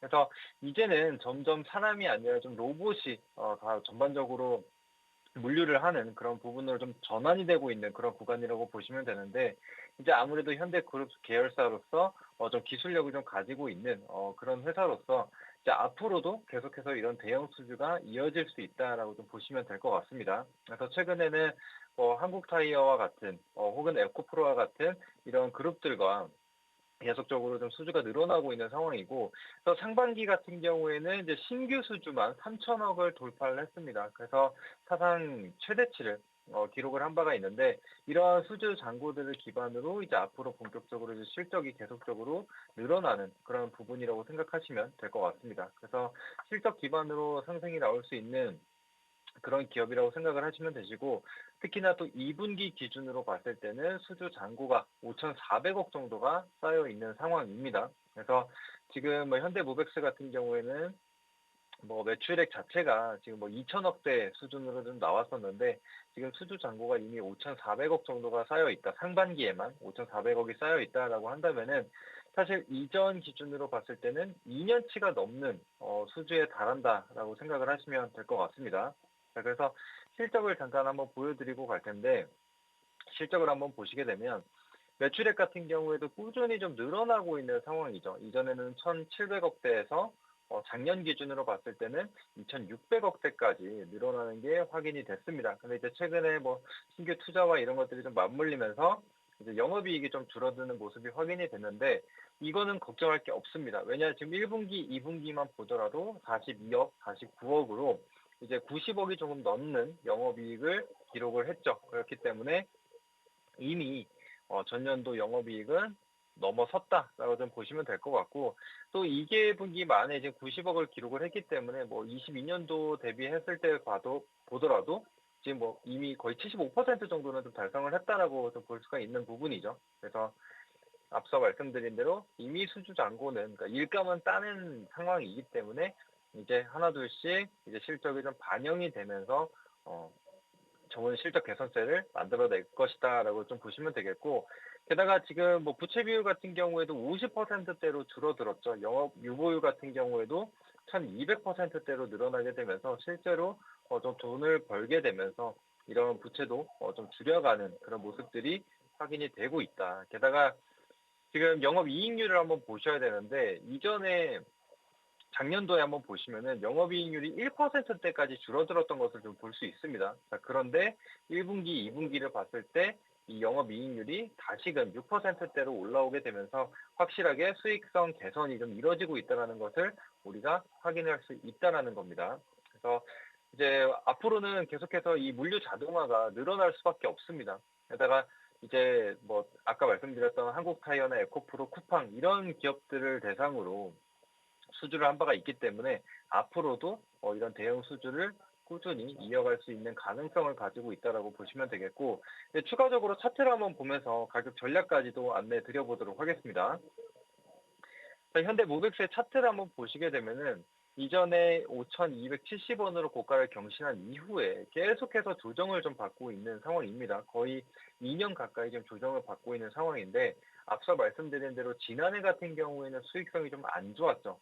그런데 올해부터는 그게 이제 깨지기 시작했고 본격적으로 실적 개선세가 나타난 것을 확인을 했습니다. 자, 그럼에도 불구하고 1분기, 2분기 주가는 여전히 바닥권에 머무르고 있다는 것을 볼 수가 있죠.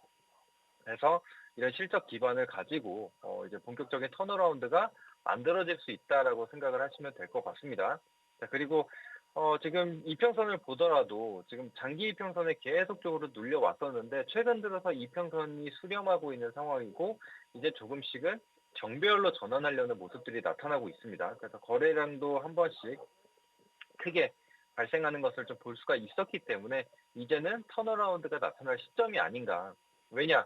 앞서 말씀드렸던 대로 이제 실적은 이미 좋아지는 게 확인이 됐다. 근데 주가는 여전히 이 하방 경직을 좀 보여줬던 2,000원 후반대에 좀 머무르고 있기 때문에 이제는 턴어라운드가 나오게 되면서 본격적으로 정배열 전환을 기대해 볼 수 있다. 이렇게 생각하시면 될 것 같습니다.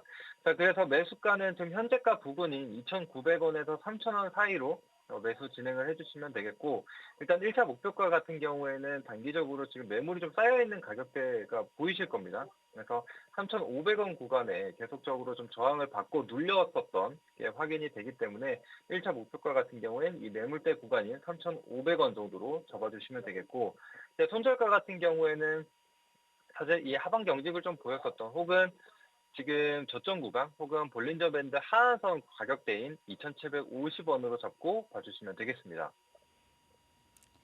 네, 가격 전략까지 들어봤습니다. 오늘 도움 말씀 감사합니다. 감사합니다. 강호진 전문가의 종목 저와 함께 투자 포인트 정리를 해보시죠.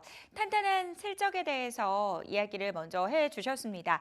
상반기 신규 수주가 3천억인데 이게 역대 최대치를 경신을 한 수치다라고 말씀 주셨고요. 탄탄한 실적을 기반으로 바닥에서 이제 턴어라운드 기대된다라고 말씀 주셨거든요. 목표가는 3,500원, 손절가 2,750원 잡고 대응해 보도록 하겠습니다. 자, 이주영 전문가 바로 연결해서 종목 이야기 나눠볼게요. 전문가님 안녕하세요. 네, 안녕하세요. 네, 오늘의 종목 공개해 주시죠. 네, 오늘의 종목은 위탁개발 생산 전문 기업인 에스팜 준비를 좀 했습니다.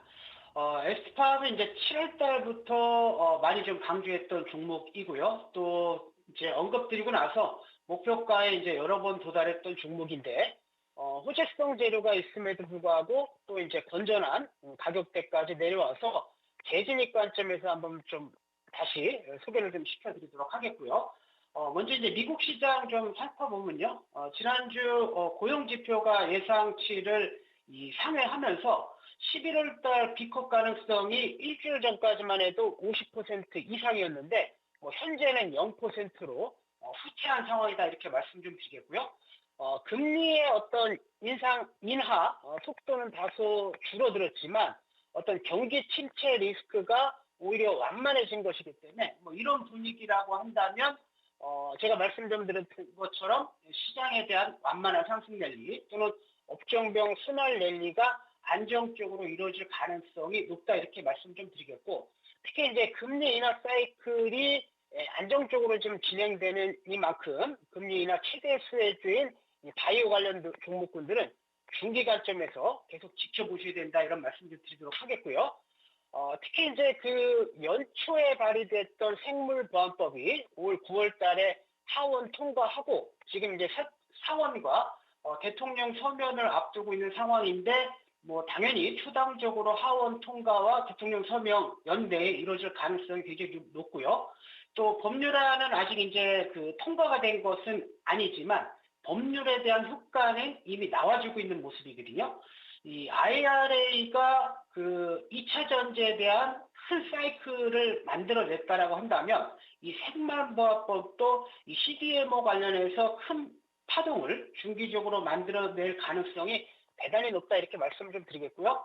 실제로 이제 중국 바이오 기업인 우시바이오로직스와 우시바이오텍이 일부 사업 매각을 추진하고 있다라고 지난 3일날 영국 파이낸스에서 보도가 나왔는데요. 이제 이런 이유는 역시 미 의회에서 중국 바이오 기업들을 옥죄는 정책들이 나오자 규제 대상에 오른 중국 기업들이 이 사업부를 정리하는 것으로 좀 보여지고 있기 때문에 이러한 흐름이라고 한다면 우시앱텍과 이 경쟁 관계에 놓여 있는 에스팜 수혜볼 가능성이 대단히 높은 상황이고요.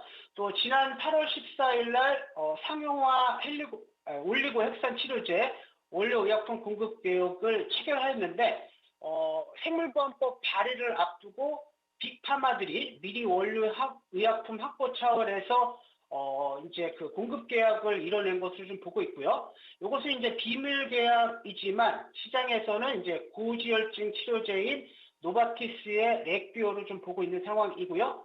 공급 기간은 2024년 하반기부터 내년 말까지 공급 물량은 한 864억 정도인데 2023년 매출의 30%에 해당이 되니까 상당히 의미 있는 물량이라고 좀 보시면 되고 또 렉비오가 2024년도 2분기에 매출이 한 1.82억 달러 정도, YOY 한 134% 성장을 했고요. 올해 한 8억 달러 전망하는데 2030년도까지는 매출액이 한 30억 달러 예상하니까 현재 대비해서는 한 5배 정도 고성장을 할 것이기 때문에 관련 공급 계약은 좀 지속될 가능성이 높다라고 좀 보시면 되고요.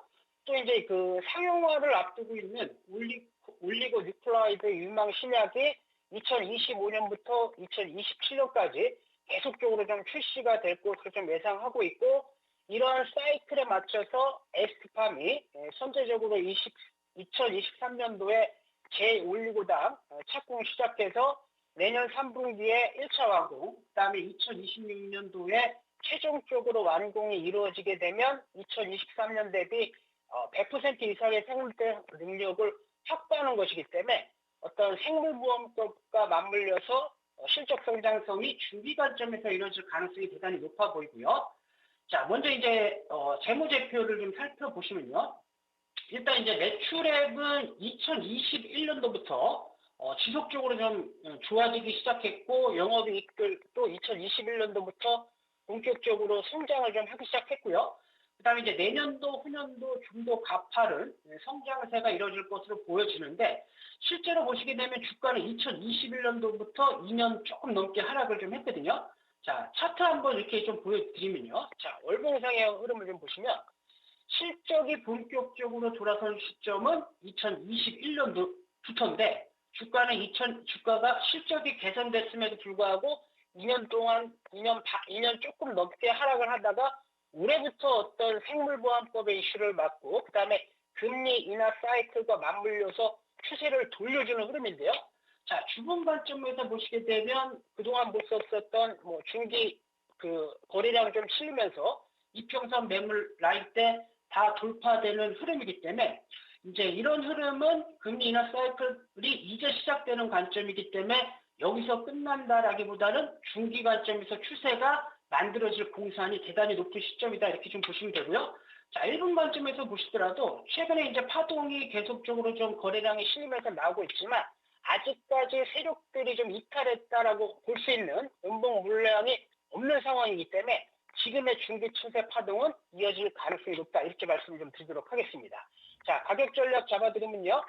현재가부터 10만 원 라인대까지 여유 있게 좀 분할 매수를 좀 하시고 목표가는 이제 전고점 부근인 13만 원 정도 1차적으로 보시는데 저는 이제 한 15만 원까지도 열어놓고 대응하시는 것이 좀 바람직해 보이고요.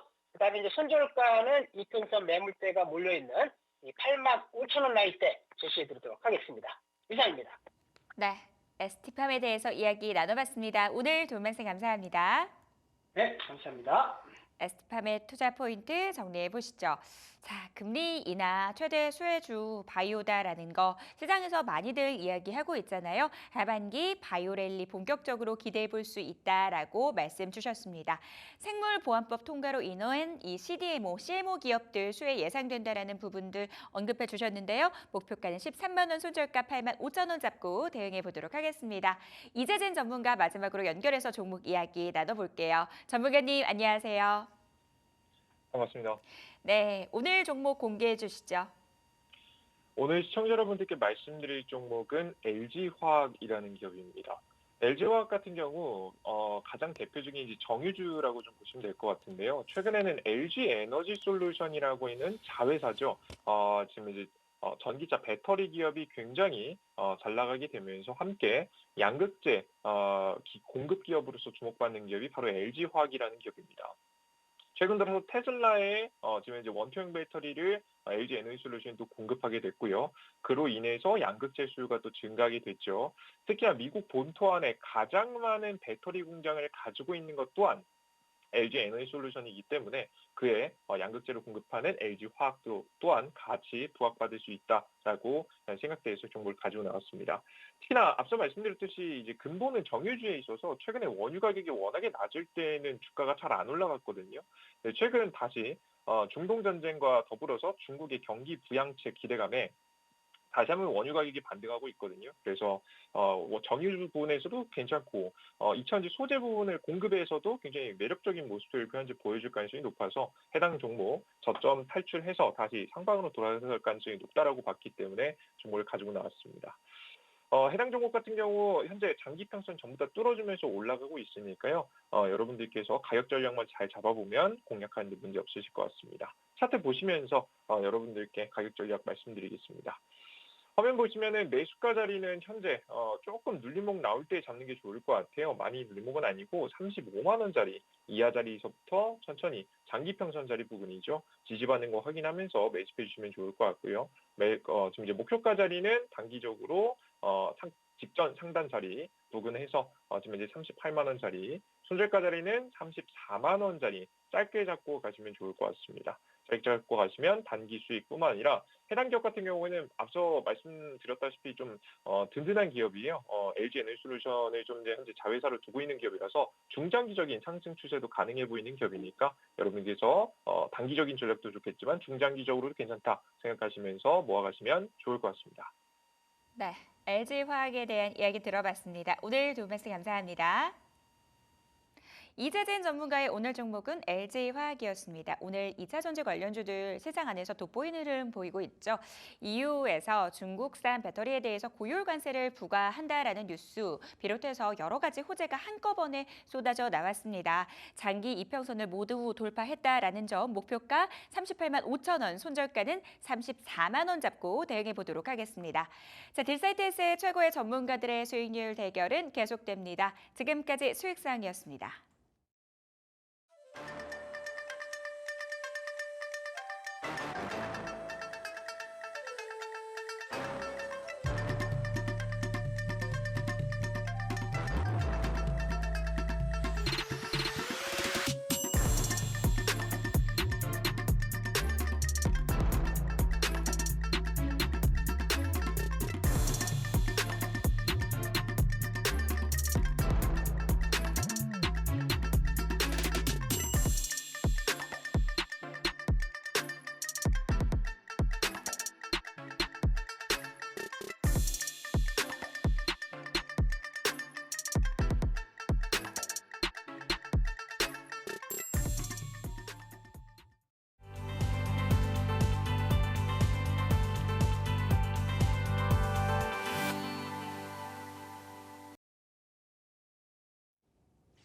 라스트 빅데이 함께 하시죠. 오늘 시장 안에서 주목받았던 종목들 체크해 보고요. 종가 매수 여부 확인하겠습니다. 네, 오늘은 이권희 위즈웨이브 대표, 유창희 오로라 투자자문 본부장과 함께하겠습니다. 어서 오십시오.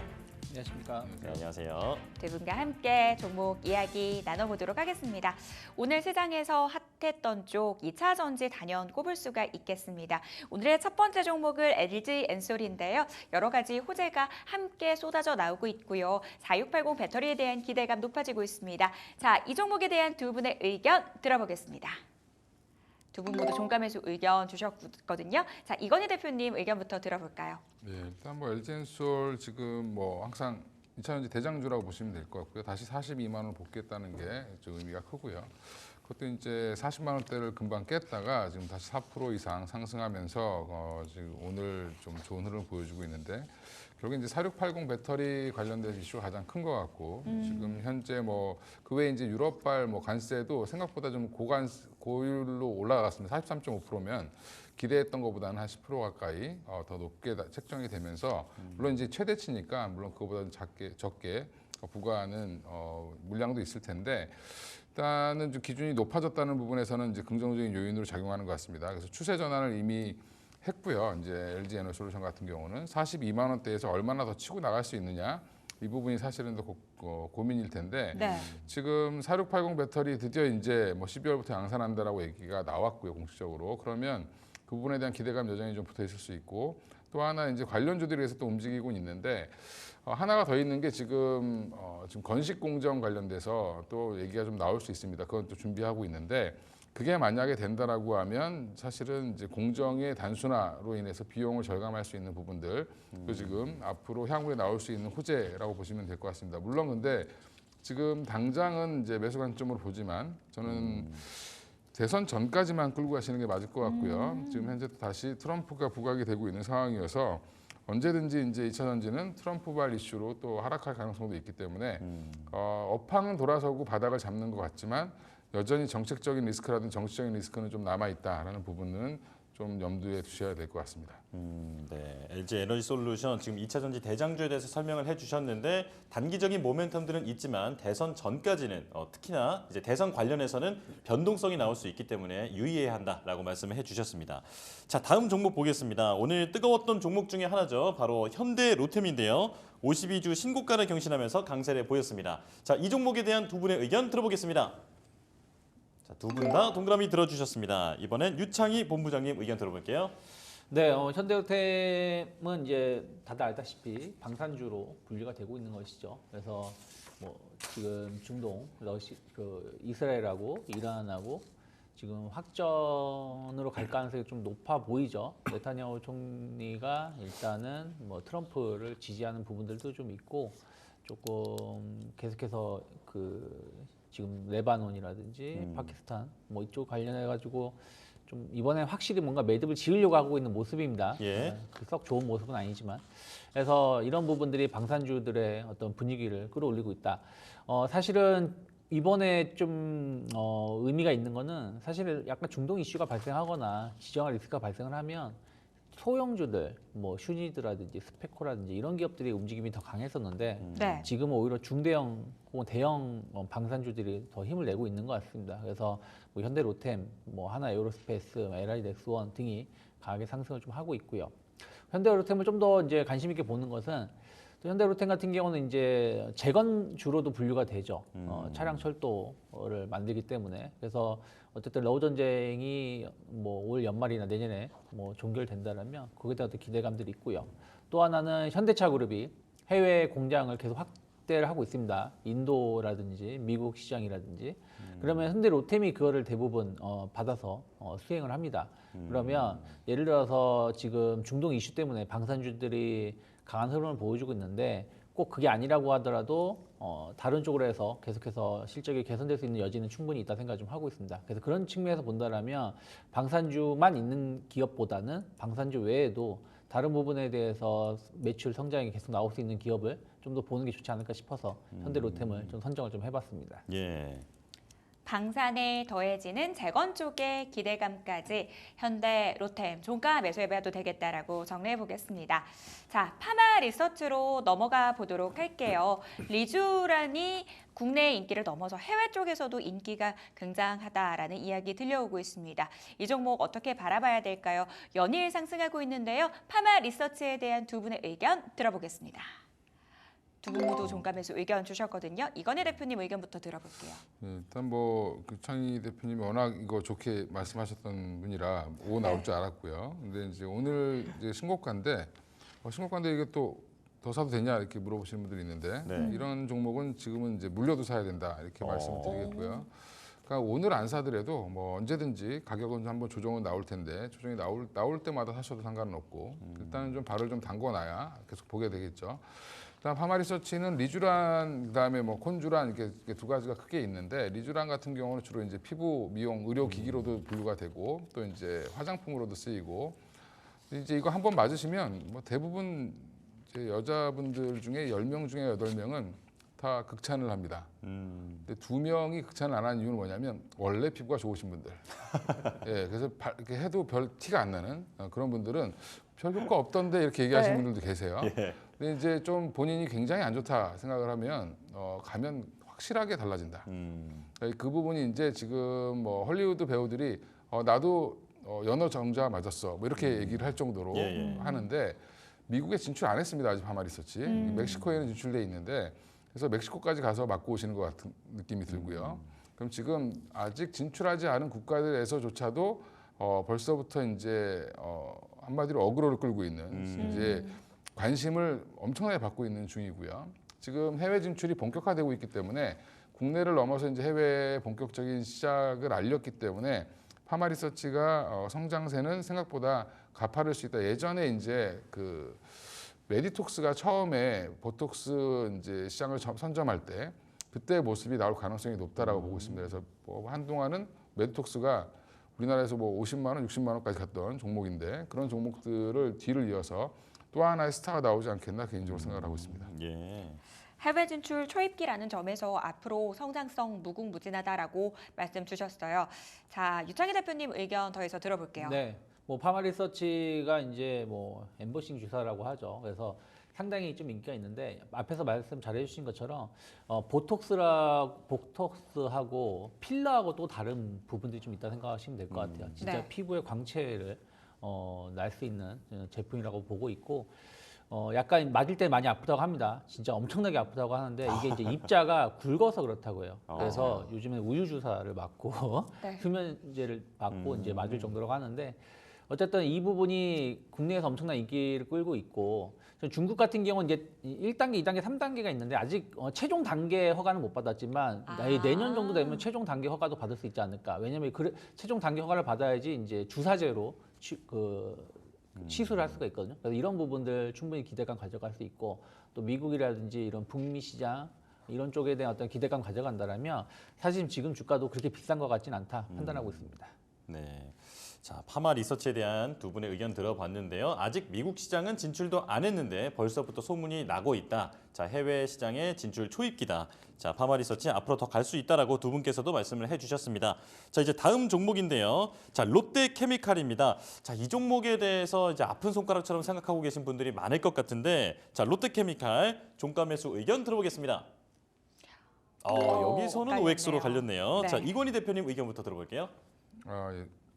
롯데케미칼은 투자 포인트는 굉장히 간단할 것 같아요. 그러니까 뭐 중국의 경기 부양 이슈, 그다음에 PBR로 보면 한 0.2배 수준까지 내려갔거든요. 그러니까 워낙 저평가되어 있는 지금 현재 상황이기 때문에 반등은 충분히 가능할 걸로 보는데 지금 자리가 이제 딱 121선을 뚫을까 말까 지금 막 계속 이러고 있는 중인데 여기에서 오히려 저는 뭐 충분히 반등은 더 나올 걸로는 보고는 있는데 오늘 종가보다는 한번 확인을 하자. 여기 한 10만 한 5천 원 정도까지 지지가 되는 걸 좀 확인하고 사도 늦지 않지 않나 이렇게 보고 있고요. 그래서 지금 자리는 워낙 바닥권이기 때문에 언제든지 반등은 한 12만 원까지는 가능할 걸로 봅니다만 굳이 지금 살 거 많은데 롯데케미칼까지 살 여력이 있나 뭐 이렇게 생각이 들고 있습니다. 대표님 만약에 반등이 나오면 그 네. 반등 폭에 대해서는 어느 정도 기대해 볼 수 있을까요? 그러니까 이제 올라야 반등해봐야 저는 한 12만 원 정도 보고 있는 이유가 이제 업황이 완전 돌아선 게 아니고 그다음에 이제 가격이 올라갈 거에 대한 기대, 수요에 대한 기대인데 그건 아직 확인된 게 아닙니다. 중국이 부양책을 이제 막 내놨기 때문에 그거에 따른 어떻게 보면 기대감이 좀 붙어 있는 거다라고 보시면 되고요. 또 워낙 또 저평가 구간이기 때문에 한 뭐 PBR 0.45배까지는 뭐 언제든지 반등 나와도 무리는 없겠지만 이제 이게 업황이 확실하게 돌아선다는 뉘앙스가 나오지 않는 이상은 뭐 숫자가 나오지 않는 이상은 지금은 기술적 반등 구간으로 보시는 게 맞을 것 같습니다. 네, 지금 PBR 0.2배 수준 저평가 구간은 맞는데 업황이 확실히 돌아서는지를 보고 접근해도 늦지 않는다라고 말씀해 주셨고요. 자, 유창희 본부장님께서는 매수 의견 들어주셨죠? 네. 일단은 저도 그렇게 생각하고 있어요. 지금 어쨌든 이제 중국 경기 민감주들이 부양에 대한 어떤 기대감으로 주가가 올라왔고 이제 며칠 좀 옆으로 횡보한 것은 중국이 이제 휴장이었죠. 물론 홍콩 증시는 상당히 강하게 올랐습니다만은 홍콩 증시도 사실은 지난주 초에 올라온 것이고 길게 보면 옆으로 좀 횡보하는 모습이다 보니까 이 국경절 연휴 끝나고 나서의 흐름을 좀 지켜보자는 심리가 좀 있는 것 같습니다. 근데 지금 또 나온 뉴스를 보면 내일 국경절 이제 오늘이죠. 오늘 국경절 연휴 끝나면 내일 오전에 또 기자회견을 해서 중국에서 또 추가 경기 부양에 대한 어떤 얘기가 나올 수 있다라는 얘기가 지금 계속 나오고 있거든요.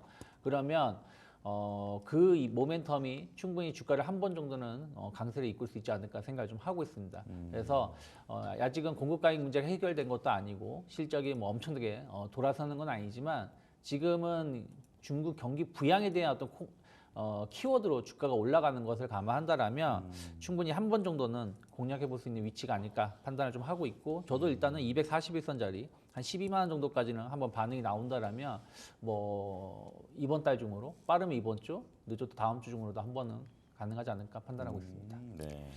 내일 오전에 중국 당국에서 경기 부양책 관련해서 구체적인 코멘트가 있을 예정인데요.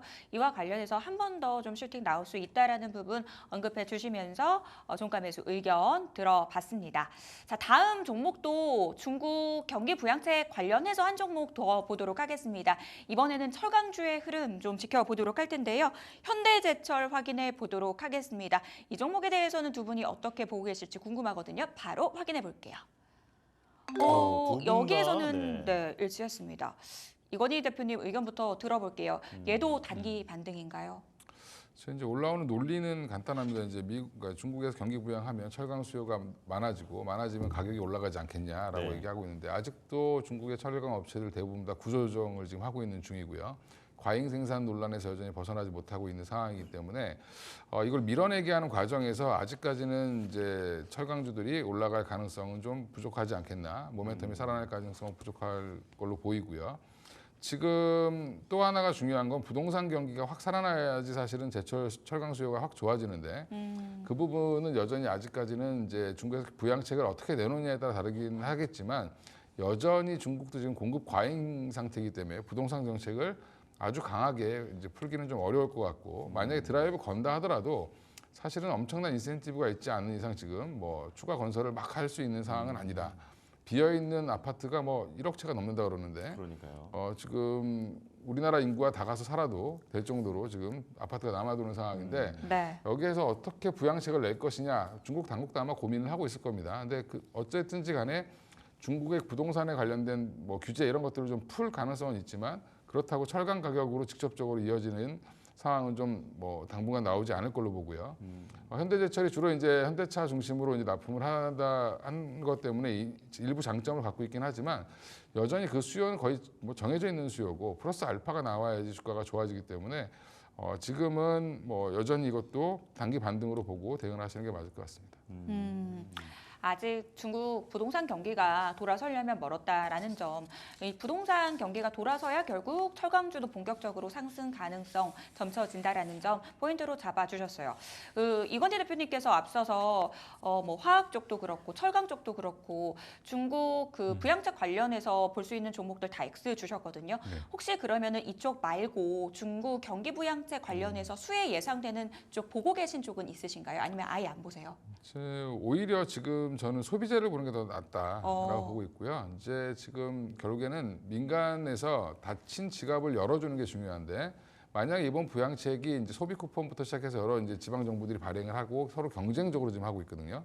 시진핑 주석이 말 한마디를 했는데 지금 각 성마다 지금 난리를 치고 이제 공산당 윗분들이 돈을 막 풀기 시작하고 있습니다. 그러면 이거는 단기적으로 쿠폰을 준다는 거는 우리가 이제 코로나 국면에서 보셨겠지만 자영업자들한테 일단 가는 게 더 크고요. 그럼 단기 소비주 관련된 종목들이 오히려 더 좀 효과를 볼 가능성이 높다. 그래서 중국에 진출한 우리나라 국내 기업이라든지 뭐 일부 화장품 업체라든지 이런 쪽이 오히려 지금 생각보다 빠르게 반응할 가능성이 높지 않을까 생각하고 있습니다. 네. 오히려 빠르게 올라올 수 있는 소비재 관련 기업을 중심으로 대응해보자라고 말씀 주셨어요. 유창희 대표님께서는 X해 주셨는데요. 네. 의견 들어볼게요. 아까 뭐 롯데케미칼은 조금 긍정적인 흐름을 기대한다고 말씀드렸는데 이게 화학하고 철강은 좀 다른 부분들이 좀 있죠. 앞에서 말씀하신 것처럼 소비가 좀 개선되는 부분들이 있으면 화학은 충분히 좀 일부 개선될 수 있는 여지가 있다 생각 좀 하고 있습니다. 하지만 철강은 어떻게 보면은 뭐 부동산이든 인프라든 뭔가가 여기 엄청난 뭐 투자가 이루어져야지 발생할 수 있는 부분들이다 보니까 그러한 부분들을 좀 체크해야 된다 생각하고 있고 또 최근에 현대제철에 올라온 것은 사실은 후판 가격의 이슈가 좀 있다 생각 좀 하고 있어요. 지금 반덤핑이 지금 정부가 이제 받아들였거든요. 근데 지금 우리나라에서 후판을 적극적으로 만드는 회사는 현대제철밖에 없습니다.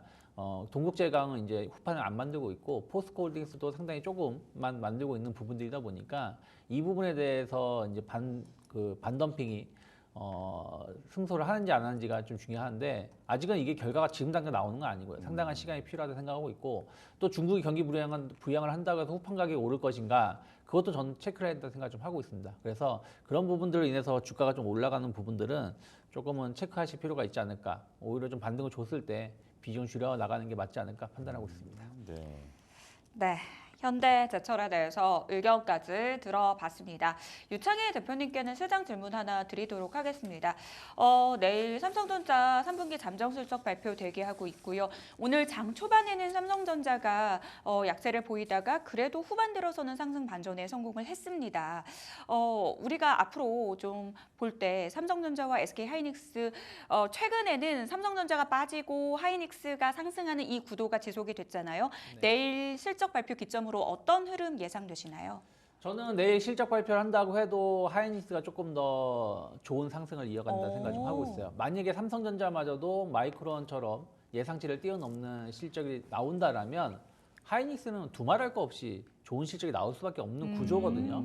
그러면 거기에 대한 매력도가 지금도 반영되고 있는 거다. 그러니까 삼성전자는 보합권이고 하이닉스는 5% 정도의 상승을 보여주는 것이 그 보여주고 있다 생각하고 있는데, 하지만 삼성전자 오늘 정도는 한번 사볼 수 있다 생각하고 있고, 또 좀 보유할 수 있다는 것은, 만약에 내일 예상보다 실적이 좋게 나온다 그러면 한 최소한 21선 언저리 한 65,000원까지 어떤 반등은 충분히 나올 수 있지 않을까 생각하고 있고, 설사 약간 실적이 못 미친다고 하더라도 조정은 나올 수 있겠지만 폭락 가능성은 제한적이지 않을까. 어쨌든 외국인들이 삼성전자 매도할 만큼 매도를 했기 때문에 최근에 나온 뉴스들을 보면은 최근에 올해 매수했었던 거를 7월 이후부터 다 전량 매도가 다 됐다라고 합니다. 그러면 우리나라는 아직까지 공매도가 적극적으로 나올 수 있는 시장은 아니다 보니까 추가적인 매도는 제한적이지 않을까. 그럼 지금은 일단 좀 기다려보는 게 맞다. 하지만 주가의 어떤 상승 탄력도는 하이닉스가 더 나올 수밖에 없지 않을까 판단하고 있습니다. 네. 실적이 잘 나온다고 하더라도 SK 하이닉스가 더 탄력적인 흐름이 예상된다라는 부분들. 하지만 삼성전자도 65,000원 선까지는 좀 기다려볼 수 있다라는 부분들. 삼성전자와 SK 하이닉스에 대한 전략까지 들어봤습니다. 저희는 마감 시부 듣고 돌아오겠습니다.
네, 월요일장 마감됐습니다. 시장에 눈이 쏠려 있는 두 가지 빅 이벤트를 앞두고 오늘 양대지수 상승으로 마감이 됐습니다. 일단 미국 경기에 대한 의구심이 어느 정도 해소가 됐습니다. 고용 지표가 잘 나와주면서 연착륙에 대한 기대감 한층 더 높아졌는데요. 자, 이 가운데 오늘 우리 시장 안에서 2차 전지 쪽 상당히 좋았습니다. 여러 가지 호재가 한꺼번에 터져 나왔죠. EU에서 중국산 배터리에 대해서 고율 관세를 부과한다. 더불어서 4680 배터리에 대한 기대감까지 더해지면서 2차 전지 종목들 상당히 강한 흐름 나왔습니다. 여기에 테슬라의 로보택시가 공개될 예정인데 8월 이후 저가 매수세가 유입된 2차 전지 밸류체인 추가 상승 재료가 될 수 있을지 눈여겨서 지켜보셔야 될 것 같습니다. 더불어서 내일 대장주 삼성전자의 3분기 잠정 실적 발표 대기하고 있는데요. 일단 시장의 눈높이 자체는 상당히 낮아진 상황인데 과연 어떤 숫자가 찍히게 될지 주목해 보셔야 될 것 같습니다. 먼저 거래소 쪽 분위기 저와 함께 체크해 보시죠. 소폭의 강세로 출발한 코스피 시장입니다. 연기금을 중심으로 한 기간의 매수세에 상승 탄력 장중에 확대가 됐습니다.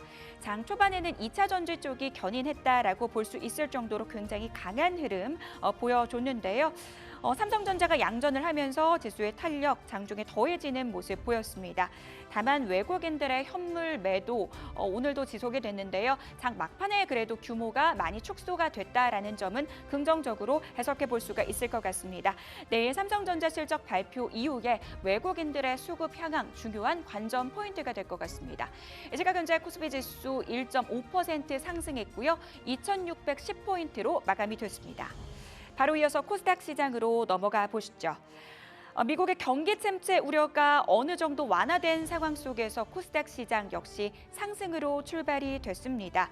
수급적으로 본다면 외국인들의 매수가 이어지면서 지수의 상승 탄력이 더해졌는데요.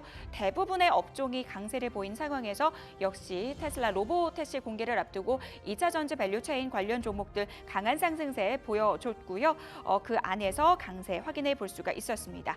시가총액 상위 종목들의 움직임까지 짚어보시죠. 먼저 거래소 시장입니다. 대장주 삼성전자 내일 잠정 실적 발표 대기하고 있는데요. 일단 3분기 영업이익 기존의 13조 원에서 10조 원대까지 증권사들은 낮춰보고 있는 상황입니다. HBM 관련해서 일부 언론사의 보도가 나오면서 장중에 상승 탄력을 더해가기도 했지만 실적에 대한 경계감이 확산되면서 강보합권 수준에서 마감이 됐거든요. 0.6% 상승으로 마감이 됐습니다. 반면 SK 하이닉스는 강한 상승 탄력을 보여줬습니다. AMD CEO가 여전히 AI 수요가 탄탄하다라는 발언을 하면서 간밤 뉴욕 증시에서 관련주들의 상승 나왔는데요. 6%대 강세, LG엔솔도 오늘 배터리 관련 기대감 더해지면서 4% 강한 상승 탄력이 더해졌습니다. 현대차도 웨이보와의 협력 뉴스 여기에 더해지는 이 인도 IPO 기대감 속에 오랜만에 3%대 강한 상승 탄력 보여줬고요. 기아차 역시도 2%대 강세로 마감이 됐습니다. 오늘 KB금융도 상승세를 기록했습니다. 이제 10월 말부터 금융사들의 실적이 공개가 될 텐데 실적 발표 이후에 밸류업 이 정착에 대한 이야기 추가적인 코멘트가 나올 수 있다라는 기대감이 더해지고 있습니다.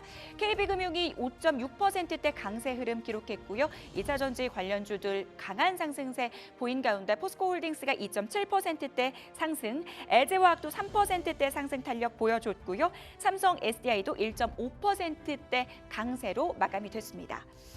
바로 이어서 코스닥 시장 시가총액 상위 종목들의 움직임 짚어보도록 하겠습니다. 오늘 2차 전지의 강세 속에서 바이오 쪽은 살짝 쉬어가는 국면 이어갔습니다. 그래도 알테오젠이 시총 1위 자리를 굳건히 지켜냈습니다. 0.98% 강세로 마감이 됐고요. 그 뒤를 바짝 추격하고 있는 에코프로비엠 오늘 2차 전지 관련주들 강한 상승세 안에서 5% 시세 뿜어줬고요. 에코프로와 엔캠까지도 2에서 3%대 강세 흐름이 포착이 됐습니다. 오늘 클래시스가 상당히 강한 시세를 뿜어줬습니다. 이로다와의 합병이 완료된 가운데 3거래일 연속 상승세를 이어가면서 신고가 행진을 이어갔는데요. 7.96% 강세를 기록하면서 59,700원을 기록했습니다. 이 가운데 휴젤은 0.58% 강세, 리노공업은 0.1% 강보합에서 마감이 됐습니다. 레인보우 로보틱스가 탄력적인 흐름을 보여줬습니다. 5% 넘는 상승 탄력 더해지면서 14만 원 선 위에서 마감이 됐고요. 실리콘2가 2%대 강세 흐름 나타났고요. 펄어비스는 오늘 제한적인 흐름을 보였지만 중국 매출 기대감이 있는 게임주는 그 안에서 탄력적인 흐름을 보였다라는 점 함께 묶어서 체크해 보시기 바라겠습니다. 펄어비스는 0.7%대 하락률로 기록했습니다. 자, 시가총액 상위 종목들의 움직임까지 짚어봤습니다. 내일의 전략 세워보도록 할 텐데요. 이건희 대표님, 어떤 점에 우리가 주목을 해봐야 될까요? 뭐 내일은 어떤 전문가한테 물어봐도 뭐 장전에 발표되는 삼성전자 잠정 실적에 대해서 뭐 주목하자라고 얘기할 텐데 일단 그게 의미하는 바가 아까 이제 뭐 유창희 본부장님 말씀하셨지만 삼성전자가 잘 나와도 하이닉스한테도 플러스가 될 가능성이 높고요. 삼성전자는 지금 이제 해야 될 숙제가 뭐 오늘도 좋은 얘기는 나왔습니다. HBM3E가 TSMC 단에서는 일단 통과가 됐다. 근데 뭐 일단은 이제 거기에서 대량 생산 관련돼서는 아직도 좀 숙제가 좀 남아 있다라고 얘기를 하고 있기 때문에 이제 스텝 바이 스텝으로 가고 있는 것 같고요. 그게 좀 해결이 돼야 된다라고 여전히 보고 있고요. 레거시 쪽에서 얼마나 이제 지금 내년을 걱정하는 거거든요. 지금 수출 잘 되는데 왜 이렇게 반도체를 이렇게 파냐 이렇게 얘기하시는 분들이 있는데 지금 모든 애널리스트들이 얘기하는 게 뭐 HBM 공급 가행이라는 얘기도 결국에는 내년의 총 생산량과 수요량을 계산해봤더니 생산한다는 양이 너무 많더라. 뭐 이렇게 얘기를 하는 거거든요. 근데 그럼 모든 회사들이 그럼 많이 생산한다 그러지 뭐 적게 생산한다고 얘기는 안 하니까. 그리고 생각보다 지금 레거시 쪽도 증산을 많이 해서 물량이 좀 늘어나고 있다는 부분들이 이제 부담이다 여전히 이렇게 얘기를 하고 있습니다. 근데 그 부분은 이제 어느 정도 반영이 됐다라고 보고요. 삼성전자도.